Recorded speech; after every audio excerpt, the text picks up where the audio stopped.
My friend, let me tell you about the prison you have built in your own mind.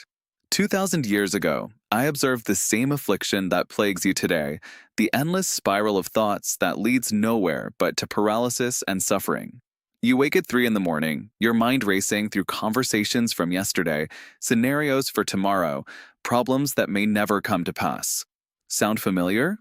You are not alone in this torment. Even Marcus Aurelius, the most powerful man in Rome, filled his personal journal with reminders to stop his mind from wandering into useless worry. But here is what I learned during my years of exile. Stripped of wealth and comfort, overthinking is not deep thinking. It is shallow thinking repeated endlessly. It is the mind's desperate attempt to control what cannot be controlled, to solve what cannot be solved through mere contemplation. Let me share with you the story of a modern emperor of sorts, Oprah Winfrey. Despite her immense success, she has spoken openly about her battles with overthinking. She would lie awake wondering if her next show would fail, if people truly liked her, if she was making the right decisions. Sound familiar? Even those who seem to have conquered the world struggle with the same mental demons. The first principle I want you to understand is this. Most of your overthinking stems from focusing on what lies outside your control. You cannot control what others think of you, whether it will rain tomorrow, or if your investments will perform well. Yet you spend hours, days, years of your precious life cycling through these thoughts. Consider Ryan Reynolds, that witty Canadian actor. He has been remarkably open about his anxiety and overthinking. Before major film roles, he would obsess over every line, every gesture, every possible way the audience might react. But he learned something crucial. Preparation has limits, and beyond those limits lies only suffering. Here is your first practical tool, the dichotomy of control. Take any situation causing you mental anguish. Write it down. Now ask yourself, can I directly influence this outcome through my actions? If yes, take action. If no, release it from your mind. This is not easy, but it is simple. I remember during my exile to Corsica, I could have spent every moment thinking about my lost position, my enemies in Rome, the injustice of my situation. Instead, I chose to focus on what remained mine, my thoughts, my character, my writings. Those 8 years of exile became some of my most productive. The second principle is this. Overthinking thrives on abstract fears. Give your worries concrete form. Instead of thinking, what if I fail? Ask yourself, what specifically might go wrong, and how would I handle each scenario? Most of the time, you will find that your actual plan for handling failure is quite reasonable, and the fear loses its power. Jennifer Lawrence, that talented actress who seems so confident, has admitted to overthinking every social interaction, replaying conversations and wondering if she said something wrong. But she learned to ask herself a simple question, will this matter in 5 years? Usually, the answer was no. If you found this helpful, please give this video a like. It helps more people discover these ancient principles that remain as relevant today as they were in Rome.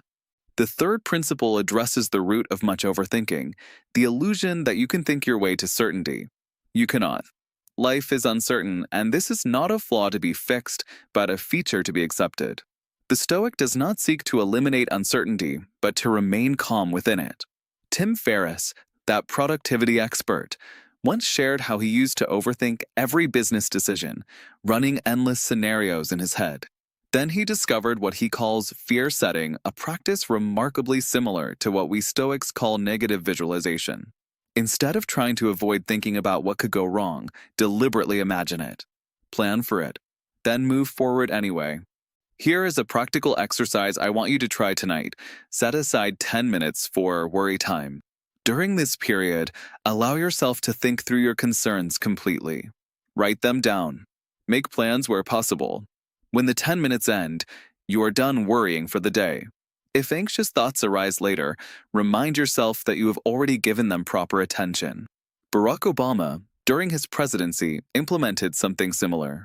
He would dedicate specific times to consider problems thoroughly, but he refused to let them consume his entire day. He understood that a leader paralyzed by overthinking serves no one. The fourth principle is perhaps the most important. Action cures overthinking. Not perfect action, not ideal action, but any action aligned with your values. You cannot think your way into confidence, but you can act your way into it. I knew a merchant in Rome who would spend months deliberating over trade routes, studying weather patterns, consulting oracles. Meanwhile, his competitor would make quick decisions based on good enough information and adjust course as needed. Guess who prospered? The one who acted despite uncertainty. Modern research confirms what we Stoics knew intuitively: the brain's default mode network, responsible for rumination and worry, becomes less active when we engage in purposeful action. Movement, creation, service to others, these quiet the overthinking mind. Consider Elon Musk. Love him or hate him, the man makes decisions quickly and adjusts rapidly. Does he overthink? Certainly. But he does not let overthinking prevent action. He has spoken about how taking concrete steps forward, even small ones, breaks the paralysis of analysis. Here is another practical tool: the 2-minute rule. If you find yourself overthinking a decision that would take less than 2 minutes to implement, just do it. Reply to that email. Make that phone call. The mental energy you save can be directed toward truly important decisions. Please subscribe to this channel if you want more practical wisdom from the ancient world applied to modern challenges. These teachings have guided leaders and common people alike through 2 millennia of human drama. The 5th principle addresses the social aspect of overthinking. Much of our mental spinning involves what others think of us. Here is a liberating truth: most people are too busy overthinking their own lives to judge yours as harshly as you imagine. Steve Jobs, that perfectionist innovator, was famous for his attention to detail. But he learned to distinguish between productive perfectionism and paralytic overthinking. He would obsess over product design because that directly impacted his company's success. But he stopped caring about critics who would never understand his vision anyway. Remember this: your reputation is not your character.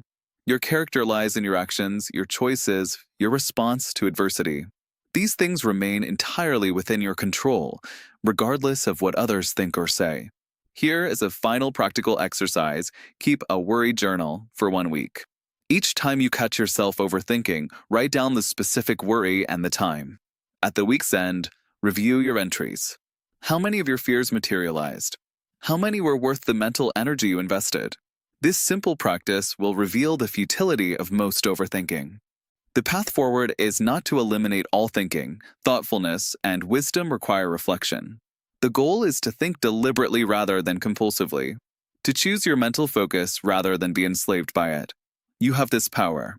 It has always been yours. The same consciousness that creates these spiraling thoughts can direct them toward purpose, toward action, toward peace. This is the ultimate freedom, not freedom from problems, but freedom in how you respond to them. I leave you with this challenge: identify one area where overthinking has kept you paralyzed. Choose one small action you can take today. Not the perfect action, not the complete solution, but one genuine step forward. Your future self will thank you for this courage. What do you think about these principles? Have you tried any of these techniques? Share your thoughts in the comments below. Your experience might be exactly what someone else needs to hear today.